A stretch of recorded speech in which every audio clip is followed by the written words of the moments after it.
Hello, my name is Adrian Langford, 39 years old. I'm a nurse at St. Mary's Hospital in Richmond, Virginia. If you ask me what my life is like, I'd say it's like an endless night shift. Exhausting, sometimes chaotic, but I still try to keep everything balanced for the people I love. I'm not the type to ramble, but if you're here, willing to listen, I'll tell you my story. Not because I want pity, but because I think it's worth sharing. A story about me, about Maya, about Zoe, and about the scars I've carried my whole life. I was born and raised in Richmond, in a quiet middle-class neighborhood with red brick houses, ancient oak trees, and Sunday afternoons filled with the smell of barbecue from backyards. My family was the quintessential American household: white, conservative parents and a life neatly arranged like storage boxes in the garage. My father, William Langford, was a banker working at a Wells Fargo branch for 30 years before retiring. He was strict, always wearing a tucked-in shirt even at home, and loved talking about traditional values at every dinner. My mother, Eleanor, was a homemaker, the woman the whole neighborhood called the queen of the kitchen. She baked crispy cookies, hosted tea parties for the women's club, and kept the house so clean you could eat dinner off the floor. I was the eldest of 3 siblings. Below me was my brother Julian, 3 years younger, now an insurance salesman in Charlotte. Then came my sister Clara, 5 years younger, currently an elementary school teacher in Raleigh. As kids, we were pretty close. Julian and I would play basketball in the backyard while Clara tagged along, insisting on being the referee. But as we grew up, we each went our own way, and family gatherings slowly became more of an obligation than a joy. My personality? I'm not the kind of person who stands out in a crowd. I'm quiet, prefer listening over talking, and always try to do the right thing. I don't have big dreams like others, no aspirations to be a billionaire or famous. I just want a simple life where I can help others and come home to the people I love. Maybe that's why I chose to be a nurse. The job isn't glamorous, the pay isn't great, but every time I help a patient through pain or hold their hand in their final moments, I feel like I'm doing something meaningful. As a kid, I didn't think I'd become a nurse. My dad wanted me to follow in his footsteps, work in a bank, wear a suit, and sit behind a desk. But when I was 16, my grandmother had a stroke. I stayed by her side during her final days in the hospital, watching how the nurses cared for her. Not just giving medication or checking blood pressure, but offering gentle handholds and encouraging words. I knew I wanted to do that work. When I told my parents about my decision to study nursing, my dad scoffed, saying it was women's work. My mom worried, afraid I wouldn't make enough to live, but I was determined. I attended Virginia Commonwealth University, graduated with honors, and started working at St. Mary's right after. My life in Richmond in those early years was simple. I rented a small apartment near the hospital, rode an old bike to work, and spent my free time reading or watching baseball. I wasn't the partying type or someone who chased relationships. My friends, mostly hospital colleagues, teased me for living like an old man. But I was content. I didn't need much. A morning coffee, a smooth shift, and a good night's sleep were enough. Everything changed when I met Maya. I was 25 at the time. The hospital was holding a charity event to raise money for children with heart conditions. I don't like crowded events, but my department head insisted I attend as a nurse representative. I stood in a corner holding a glass of orange juice, trying to avoid eye contact. Then I saw her, Maya Ellison, 27, standing in the crowd like a star. She wore an emerald green dress, her curly hair cascading down, and her smile lit up the room. She was talking to a group of donors, her voice warm and confident, but not arrogant. I didn't know what she did, but I guessed she was someone important because everyone wanted to talk to her. I had no intention of approaching her. I'm not the type to strike up conversations with strangers, especially someone like Maya. But fate had other plans. While I was getting more water at the bar, she accidentally bumped into me, spilling her red wine all over my white shirt. I froze, and she apologized profusely. "Oh my gosh, I'm so sorry, I wasn't looking. Let me get you a napkin," she said, rushing to grab paper towels, her face worried but still somehow cheerful. "It's fine," I mumbled, trying to stay calm despite my pounding heart. "This shirt, it's cheap anyway." She laughed, a laugh that made me forget the wine stain. "Thank you. I'm Maya, by the way. And you are—" Adrian Langford, nurse here," I replied. "A nurse? That's amazing. I've always admired people who do your kind of work." "Tell me, what's it like being a nurse?" Maya asked, her eyes wide and bright like sunlight. And so we talked. It turned out Maya worked in communications, writing for a non-profit organization. She was smart, funny, and had a way of putting people at ease instantly. We talked about everything, from my night shifts to her articles to how we both loved jazz and hated raw tomatoes. When the event ended, I mustered all my courage to ask for her number. She smiled, wrote it on a napkin, and said, "Call me, nurse." I called Maya 2 days later after spending a whole day agonizing over what to say. We met at a small cafe near the James River. Our first date lasted 3 hours, then came the second, the third. I don't know when I fell in love with her. Maybe it was when she told me about her childhood in Atlanta, growing up in a middle-class black family with a teacher father and an accountant mother. Maybe it was when she read a poem she wrote, her voice trembling with emotion. Or maybe it was when she held my hand for the first time during an evening walk and said, "Adrian, you're the kindest person I've ever met." Maya wasn't just a partner. She was my soulmate, the person who made me want to be the best version of myself.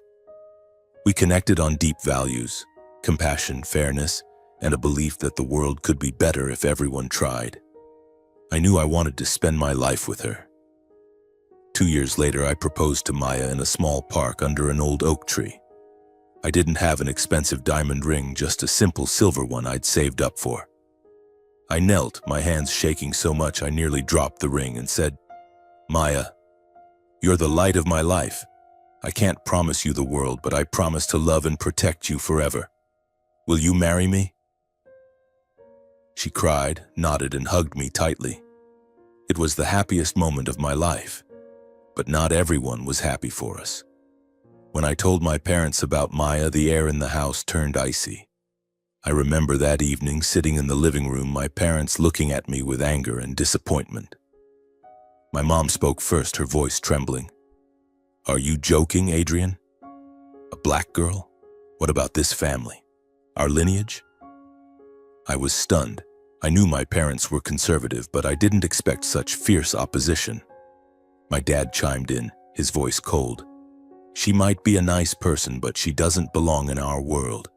If you marry her, don't expect us to accept it." I tried to explain that Maya was intelligent, talented, that she was the woman I loved, but they wouldn't listen. My mom even said she would taint our lineage and drag me down. I left the house that day with a heavy heart, realizing the family I loved wasn't what I thought. Julian and Clara were initially neutral but gradually distanced themselves. Julian told me, "Don't make a big deal out of it," while Clara, worried, asked if I was sure. I knew they were influenced by our parents, but it still hurt. I thought they'd have my back. Still, I didn't waver. I loved Maya, and I believed love was what mattered most. About 2 months later, Maya and I had our wedding in a small, cozy church in Atlanta.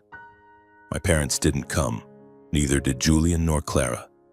Only close friends, colleagues, and Maya's family, who welcomed me like their own, were there. When Maya walked in wearing her wedding dress, I forgot all the pain. She looked like a dream, and as we exchanged vows, I knew I'd made the right choice. Our marriage was filled with happy days. Maya brought me joy I never expected. We bought a small house in the Richmond suburbs with a garden where Maya diligently planted flowers. I continued working as a nurse while Maya advanced in her career, becoming the communications director for a large nonprofit. We dreamed of a family, of children, of faraway trips. Then Zoe, our daughter, was born a year later. Zoe was a miracle. She had my eyes and Maya's smile, her warm brown skin like sunlight. When I held Zoe for the first time, I felt like a completely new man. stronger, more responsible, and overflowing with love. Maya looked at me, smiling tiredly after labor, and said, "Adrian, she's going to do amazing things." I didn't know then that Maya's words weren't just the loving sentiment of a mother. They were like a prophecy. But before Zoe could work her miracles, life dealt us a tragedy I never thought I could overcome. The early years of our marriage were a string of happy days. We weren't rich, but we had enough. In the mornings, I'd brew coffee for both of us while Maya made toast with peanut butter, her favorite. We'd sit at the kitchen table laughing about little things like how Maya always spilled her coffee when she got too excited talking, or how I kept forgetting to lock the back door. Those moments, small and ordinary, were all I needed. When Zoe was born, our life became even more complete. I remember the first night we brought her home. I barely slept, sitting by her crib watching her breathe steadily, terrified that if I closed my eyes, this miracle would vanish. Maya teased me. "Adrian, you don't have to pull a night shift at home. Go to sleep, she's fine." But I couldn't take my eyes off Zoe. She was so tiny, clutching my finger, and I knew from that moment every decision I made would be for her. Being parents wasn't easy. Maya and I were often sleep-deprived, taking turns soothing Zoe when she cried at night. I learned to change diapers, mix formula, and sing lullabies I never thought I'd sing. Maya, despite being exhausted from work, always made time to play with Zoe, read her books, and tell her stories about her childhood in Atlanta. We dreamed about the future.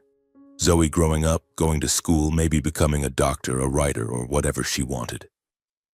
Maya said, "You know, I want Zoe to grow up confident, unafraid of anything, no matter how harsh the world is." But the world, as I soon realized, was harsher than we could have imagined. In 2015, Zoe had just turned 2. She was starting to babble her first words, loved running around the house on her tiny legs, and was obsessed with the comic books Maya bought her. Our life was busy but happy. I had just been promoted to head nurse, and Maya was invited to speak at a major event in Washington, D.C. I was proud of her, but also worried. Maya often worked late, attending evening events, and though Richmond wasn't a dangerous place, I didn't like her being out alone at night. That night, November 14th, was freezing cold. Maya was at a charity event downtown, a fundraiser for immigrant children. She called me at 9 p.m., her voice cheerful. "Adrian, I'm almost done. It's been a great night. You'd like the people I met today. I'll be home in an hour. Kiss Zoe for me." I smiled, told her to drive safely, and went back to putting Zoe to bed. But Maya didn't come home. By 11 p.m., I started to worry. I called her, but she didn't answer. I texted, no reply. My heart raced, a gnawing unease tightening my chest. I tried to reassure myself. Maybe she was stuck in traffic or her phone died. But when the clock struck midnight, I couldn't take it anymore. I called a colleague at the hospital, asked her to watch Zoe, and drove to the event venue. When I arrived, the police had cordoned off the area. Ambulance lights flashed, the crowd murmured, and I heard the word attack. I ran forward, pushing through people, my heart pounding like it would explode. An officer stopped me, asking who I was. I shouted, "My wife, Maya Ellison, where is she?" They led me to an alley nearby. I saw her lying on the sidewalk, blood pooling around her coat. Maya, the light of my life, was there, motionless. I knelt beside her, grabbed her hand, called her name over and over, but she didn't respond. The paramedics were trying to save her, but I knew. I'm a nurse. I've seen that look in their eyes, the look of those who know there's no hope. Maya was taken to St. Mary's Hospital, where I worked. I followed the ambulance, sat by her in the ER, held her hand, and prayed for a miracle. But no miracle came. Maya passed away at 1 a.m., in my arms, in the very hospital where I had saved so many others. The doctor declared she died from blood loss due to multiple stab wounds. I didn't hear anything after that. The world collapsed, leaving only the sound of my heartbeat and the image of Maya's eyes closed forever. Later, I learned the horrific truth. Maya was attacked by 3 white men as she walked to her car. They targeted her because of her skin color. A hate crime, the police called it. They hurled vile slurs at her, mocked her, then stabbed her. The attackers were caught a few days later thanks to security cameras and a witness's testimony. But what hurt even more was the trial that followed. The perpetrators were sentenced to only a few years in prison, with the excuse of insufficient evidence of intent to kill. One of them even smirked as he left the courtroom. Justice, something I once believed in, turned out to be a cruel joke. I can't describe how I felt then. Pain, anger, helplessness. They swirled into a storm in my chest. I wanted to scream, to break everything, to seek revenge. But then I looked at Zoe, my 2-year-old, sleeping in her crib, and I knew I couldn't fall apart. Maya had left Zoe to me, and I had to live, to be strong, for our daughter. The months after Maya's death were the darkest of my life. I went back to work just 2 weeks after the funeral, not because I wanted to, but because I needed money to raise Zoe. I worked like a machine, tending to patients, giving injections, checking blood pressure, but inside I was empty. Every time I saw the ER where Maya died, it felt like another stab to my heart. At home, I tried to be a good father, but it wasn't easy. Zoe was too young to understand where her mom had gone, but she felt the loss. She cried more, clung to me, and every time she called out, "Mommy," my heart tore apart. I read to her, sang to her, tried to smile even when tears welled up. I brought Zoe to the hospital during night shifts, letting her sleep in the staff lounge on an old armchair wrapped in a hospital blanket. My colleagues pitied me. They took turns holding Zoe, brought me food, but no one could fill the void Maya left. I tried reaching out to my parents, hoping for support. I called, wrote letters, told them about Maya's death, about Zoe, about how I was struggling. But there was no response. My mom sent one short message. "We're very sorry about Maya, but you chose your path." I don't know what I expected, but their coldness made me realize I was truly alone. Julian and Clara stayed silent too. The family I once thought was my refuge was now just a distant memory. But no matter how much it hurt, I couldn't give up. I had to live for Zoe, for my 2-year-old daughter. Every day I woke up early, made porridge for her, dropped her off at daycare, then rushed to the hospital. I saved every penny. No coffee shop visits, no new clothes, not even the baseball tickets I used to love. Everything was for Zoe, to give her a good life, to ensure she didn't suffer like I did. But I couldn't shield Zoe from the outside world. When she started preschool, I realized her skin color, Maya's skin color, made her a target for prying eyes. Once, while picking her up, I overheard a mother whisper, "That mixed-race girl who lost her mom at 2, right? Such a pity." I gripped Zoe's hand tighter, swallowed my anger, and told her, "You're the most special girl in the world, Zoe. Don't let anyone make you think otherwise." Zoe, though young, seemed to understand. She hugged me, and I knew I had to do everything to protect her. But I didn't expect that Zoe, with her small but resilient heart, would soon become the one holding me up, rather than the other way around.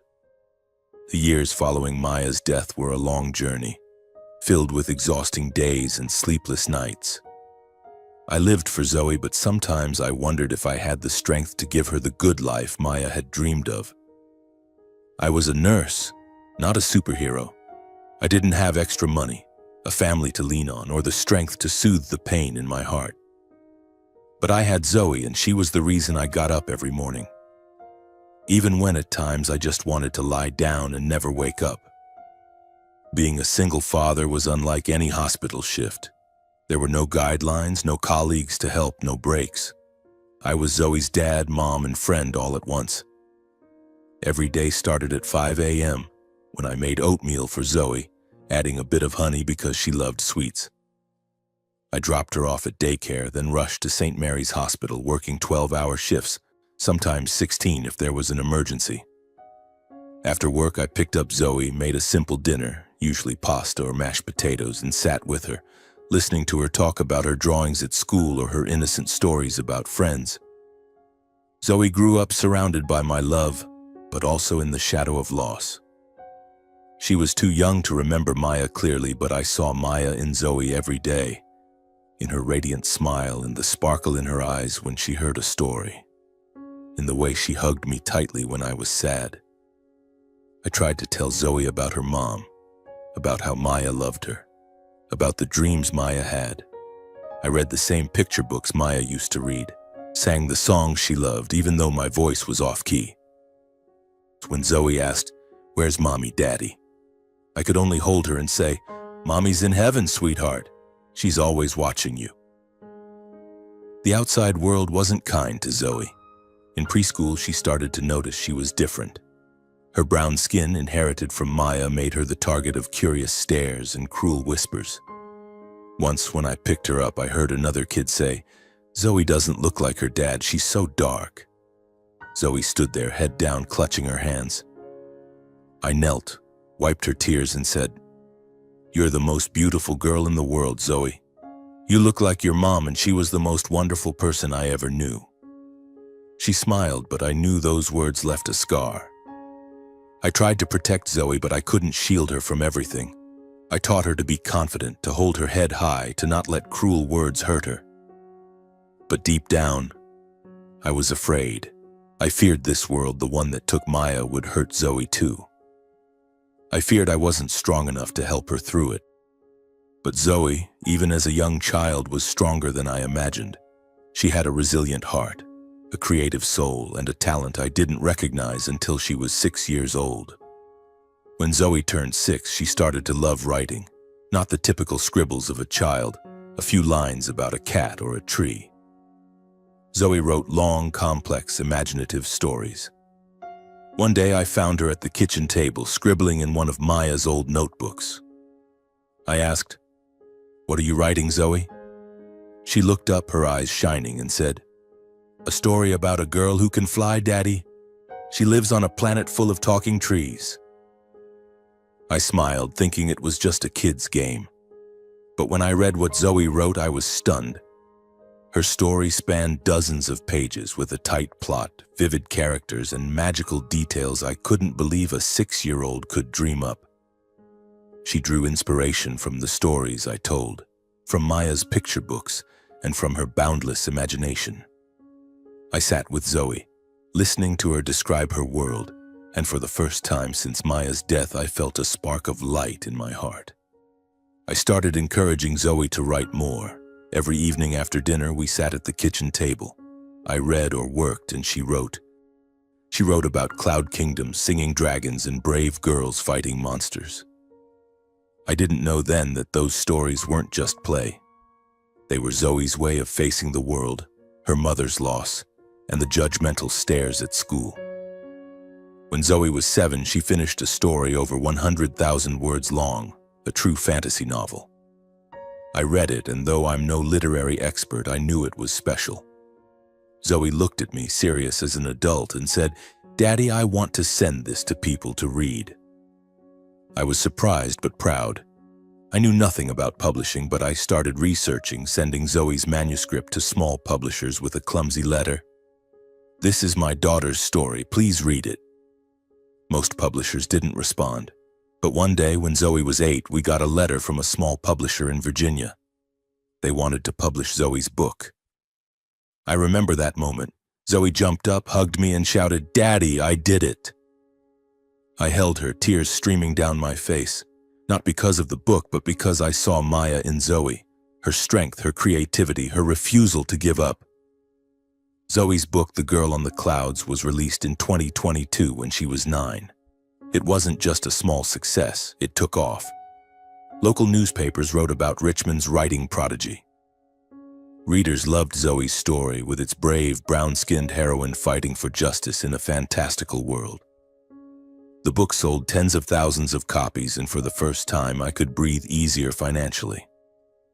I used the money from Zoe's book to pay off debts, fix the roof, and open a savings account for her. But more importantly, I watched Zoe grow with the confidence Maya had dreamed for her.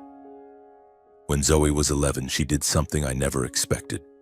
She wrote a new book, but this time it wasn't fantasy. It was an autobiography, about me, about Maya, about our journey. She titled it, My father. Zoe wrote about my love for Maya, her mother's death, the nights I brought her to the hospital, and how I tried everything to make her happy. She wrote with a sincerity and depth that brought me to tears. I hadn't realized Zoe observed me so closely, understood the pain I tried to hide. "Daddy, I want the world to know how amazing you are," Zoe said when she showed me the manuscript. I hugged her, speechless. I didn't think I deserved it, but Zoe saw something in me I couldn't see. I sent the manuscript to Zoe's old publisher, and they immediately agreed to publish it. My father was released in 2024 when Zoe was 11. The book wasn't just a success in the US, it became a global phenomenon. Zoe, the 11-year-old with a resilient heart, became a famous young author, appearing on talk shows and speaking at schools about writing and overcoming hardship. The book sold millions of copies, bringing in millions of dollars. I no longer had to worry about money, but what made me proudest was Zoe. She turned pain into art, scars into light. But Zoe's success brought new challenges. As she gained fame, the world paid more attention to us. Some people admired Zoe, but others didn't. I read comments online calling her an overhyped kid, or worse, insults about her skin color. I tried to shield Zoe from them, but she was smarter than I thought. One day she said, "Daddy, I know not everyone likes me, but I don't care. I write because I want to and for Mom." I looked at Zoe and I saw Maya. I saw the strength Maya passed down to her, the resilience I never had. Zoe wasn't just my daughter, she was my guiding light, the reason I kept going when I wanted to stop. Our life changed, but I remained the same. A nurse, a father, a man trying to do right. I still work at St. Mary's, still take Zoe to the park on weekends, still read to her every night. But now, Zoe is the storyteller, and I'm the listener. She talks about dreams bigger than before, about new books, about helping other kids like her, kids treated unfairly by the world. I don't know what the future holds, but I know one thing. Zoe is the miracle Maya spoke of, and no matter how harsh the world is, I'll do everything to protect her, to let her keep shining. In 2024, Zoe's and my life changed completely. Thanks to the success of her autobiography, My Father, we no longer worried about money. I still worked as a nurse at St. Mary's, not because I needed the income, but because it was part of who I am. A way to stay connected to the days with Maya. Zoe, now 11, had become a star, a famous young author appearing on TV shows, speaking at schools, and inspiring millions. But to me, she was still Zoe, the little girl who loved toast with honey, hugged me every night, and teased me for my off-key singing. I thought I had learned to live with the pain of losing Maya, to balance work, raising Zoe, and keeping my heart from breaking. But then, one late autumn day in 2024, a call from my mother turned everything upside down. After nearly a decade of no contact, she called, her voice trembling over the phone. "Adrian, your father and I want to see you and Zoe. This Thanksgiving, come home, okay? We're family no matter what." I stood there, phone in hand, my heart pounding. Part of me wanted to refuse, to yell that they had disowned me, abandoned me when I needed them most. But another part, the part that still remembered my childhood playing basketball with Julian, my mother's cookies, made me hesitate. I looked at Zoe sitting at the kitchen table writing a new story and thought, maybe this is a chance for her to know her grandparents, to heal what was broken. I agreed, though my heart was heavy with unease.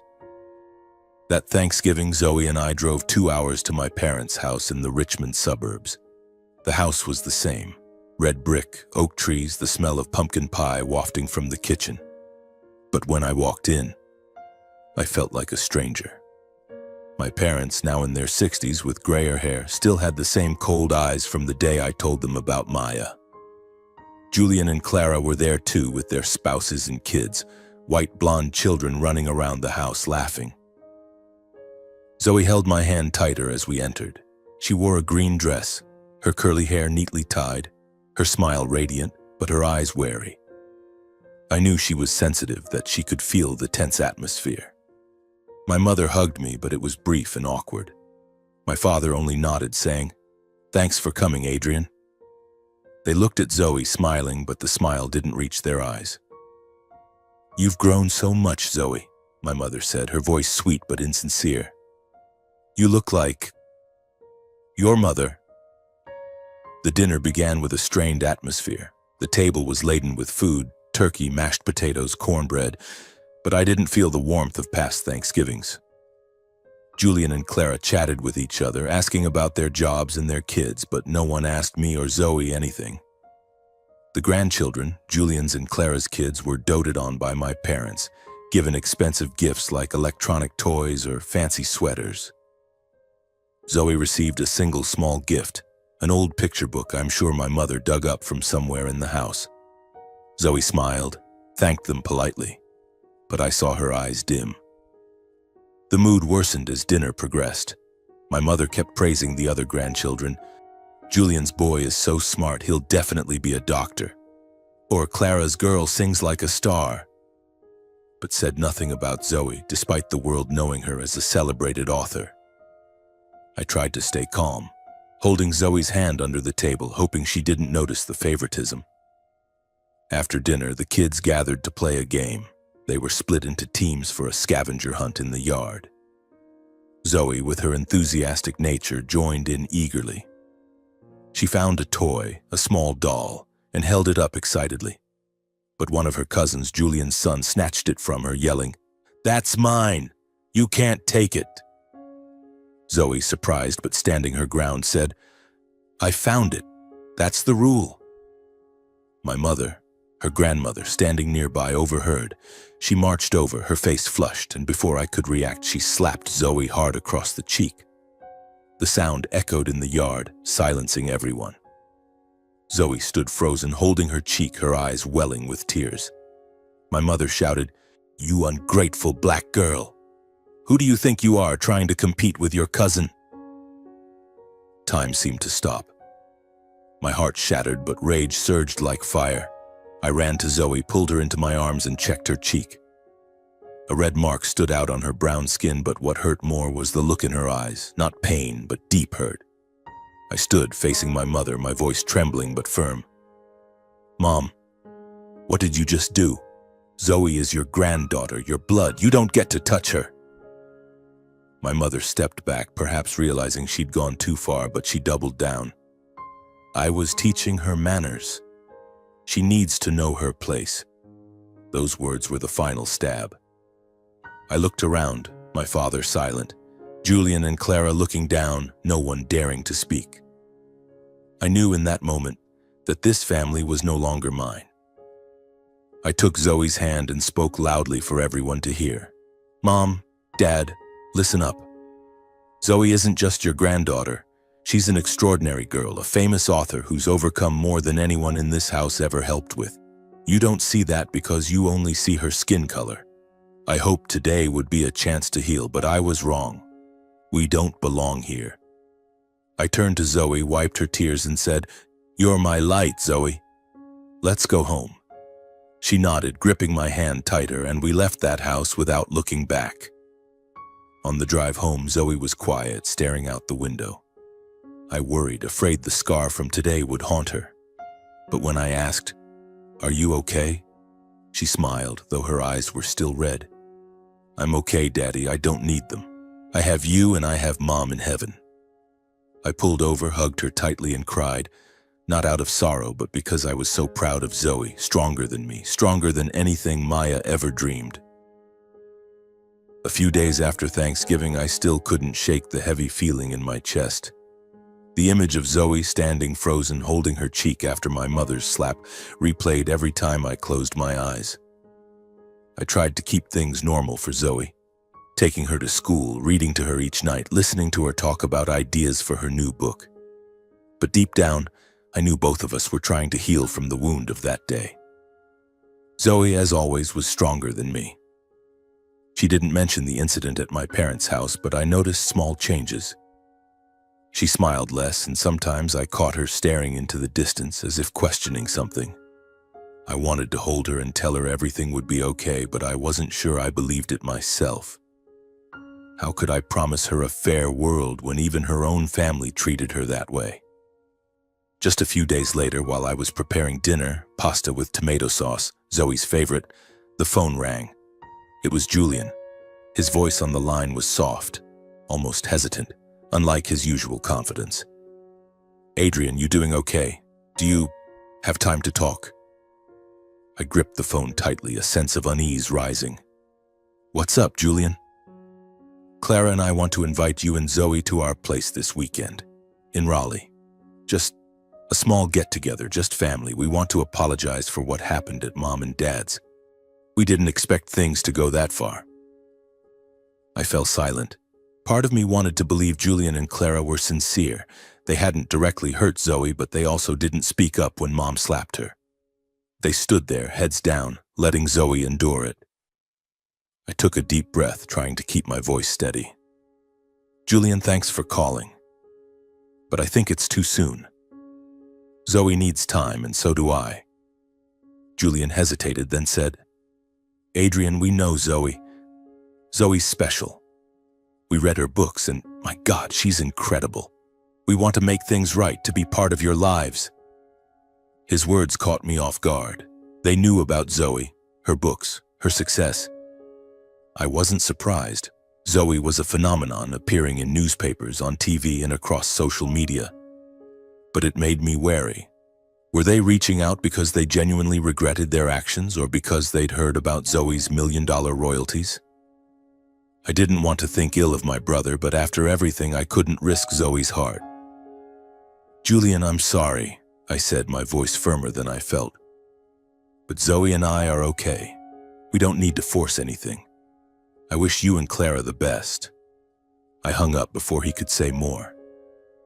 I looked at Zoe sitting at the kitchen table, scribbling in her notebook, and told myself, I did the right thing. I have to protect her. A week after Thanksgiving, on a cold evening, the doorbell rang. Zoe was in the living room, sprawled on the rug, reading a science fiction book. I opened the door and my heart stopped. My parents stood there, Mom in a thick coat, Dad in a wool cap, both looking older than I remembered. Mom smiled, but her eyes were tense. "Adrian, my boy," she said, her voice trembling. "We came to see you and Zoe, is that okay?" I gripped the doorknob, unsure how to respond. I wanted to slam the door, to yell that they had no right to show up after everything. But I saw Zoe stand up, peeking over my shoulder, her big eyes full of curiosity. I didn't want to make a scene in front of her, so I nodded and let them in. Mom stepped forward, hugging Zoe before I could react. "Oh, Zoe, my sweet granddaughter," she said, her voice so saccharine I barely recognized it.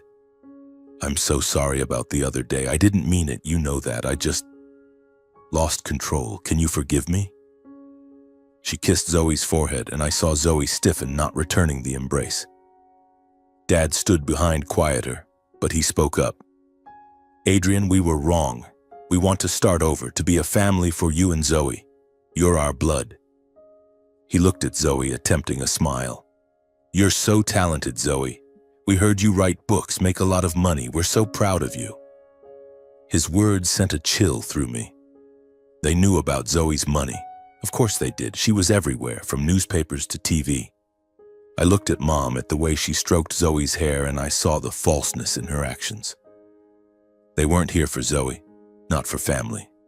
They were here for her fame, her money. Anger surged, but I held it back, not wanting Zoe to witness a fight. "Zoe, can you go to your room for a bit?" I said gently. Zoe looked at me, nodded, and grabbed her book, running upstairs. When it was just me and my parents, I stood tall, looking them in the eyes. "Mom, Dad, thanks for coming. But I think we need to stop here. What happened at Thanksgiving wasn't just a loss of control. You hurt Zoe, Mom, and neither of you ever stood up for us, not once. Now when Zoe's successful, you want to be family. I can't trust that." Mom paled, trying to speak. "Adrian, you're misunderstanding. I'm truly sorry. I just want to be close to you and Zoe." But her voice faltered, and I saw the unease in her eyes. Dad cut in. "Adrian, we're getting old. We just want to reconcile, and we're struggling. If you and Zoe could help." That was the final straw. I interrupted. "Enough. Zoe and I don't owe you anything. You disowned me when I married Maya, abandoned me when she died, and now you've hurt Zoe. I won't let you near her again. Please, leave." Mom burst into tears, but I didn't waver. Dad pulled her up, muttering something about me being stubborn. They left, and as the door closed, I leaned against the wall, breathing heavily. I felt both pain and relief. Pain because I had once loved my parents, had hoped they'd change. Relief because I knew I'd done the right thing to protect Zoe. I went to Zoe's room and found her sitting on her bed, clutching her book. "Daddy, are Grandma and Grandpa gone?" she asked softly. I nodded, sat beside her, and pulled her into my arms. "Yeah, they're gone. I'm sorry, Zoe, I didn't want you to go through that again." Zoe looked at me, her eyes shining. "I'm okay, Daddy, I have you, and that's enough." Then she smiled, Maya's smile, and I knew that no matter how harsh the world was, Zoe and I would always be each other's strength. After my parents left, I felt a strange sense of peace. The closing of the door wasn't just an end to the past, it was an affirmation that Zoe and I had chosen our own path. I told myself, I did the right thing. No matter how hard it gets, I'll always protect her. Zoe looked up, smiling at me, and that smile, Maya's smile, was enough to dispel any doubts in my heart. In the weeks that followed, our life settled back into its familiar rhythm. I continued working as a nurse at St. Mary's, staying up late to check on patients, bringing home stories from my shifts to share with Zoe. The job wasn't easy, but it kept me connected to the days with Maya, when we dreamed together of a better world. Zoe kept writing tirelessly. She started a new project, a book about children overcoming prejudice inspired by her own experiences. "Dad, I want kids like me to know they can do anything," Zoe said, her eyes sparkling. I nodded, choking with pride but also worry. The world out there was still harsh, and I didn't want Zoe to face it alone. I'll always be there for her. We're a team, a small but resilient family. Every evening after dinner, Zoe and I sat at the kitchen table. I read medical journals or watched baseball, and she wrote. Sometimes Zoe read aloud parts of her new book, her clear voice brimming with emotion. I listened, not just as a father, but as a fan. Zoe didn't just write, she told healing stories, stories that made others believe they could overcome darkness. Zoe's success grew. My father continued to sell, translated into over 20 languages, and Zoe was invited to literary conferences worldwide. One day, she received a letter from a school in South Africa, where a group of students wrote that her book inspired them to dream big despite growing up in poverty. Zoe read the letter to me, tears glistening, and said, "Dad, I think Mom would be proud of me." I hugged her and said, "Mom's always been proud of you, Zoe. And so am I."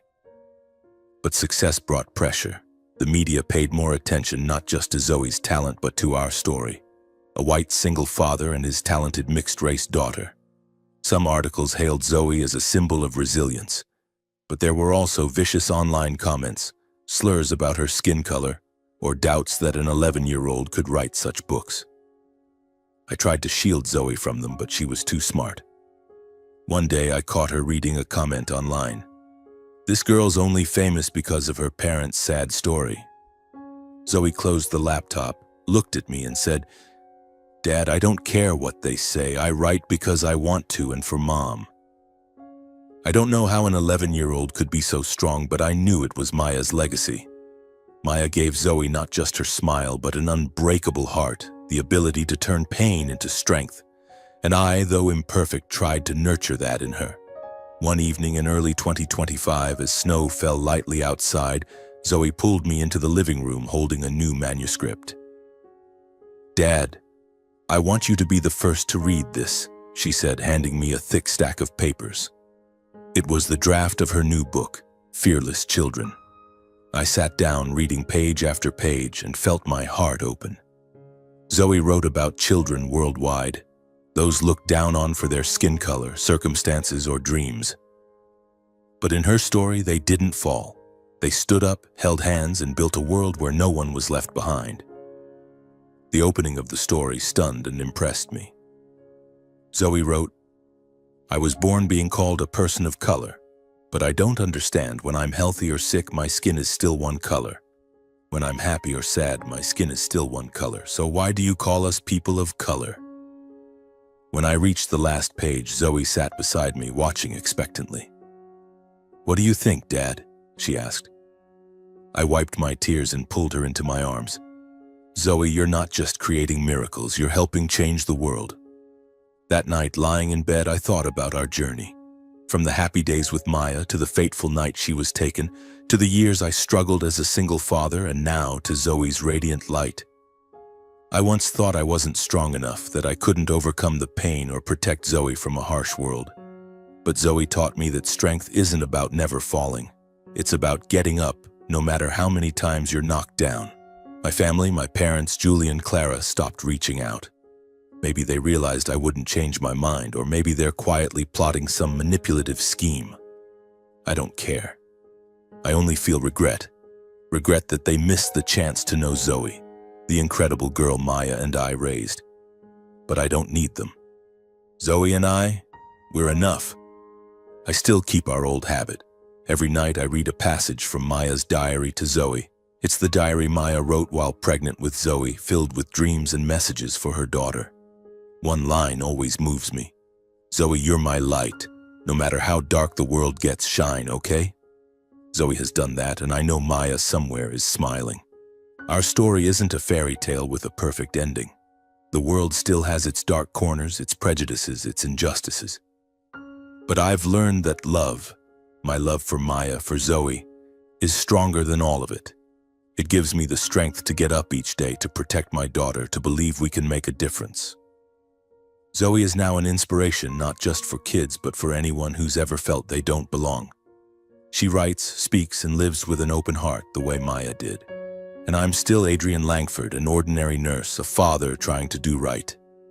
But when I look at Zoe, I know I've done the most important thing. Raised a strong, compassionate, fearless girl. Our message is simple, but I hope it echoes far. Family love can overcome any prejudice, any pain. Stand up for those you love and let them shine, even if the world tries to dim their light. Zoe is living proof of that, and I, her father, will forever be proud to be part of her story.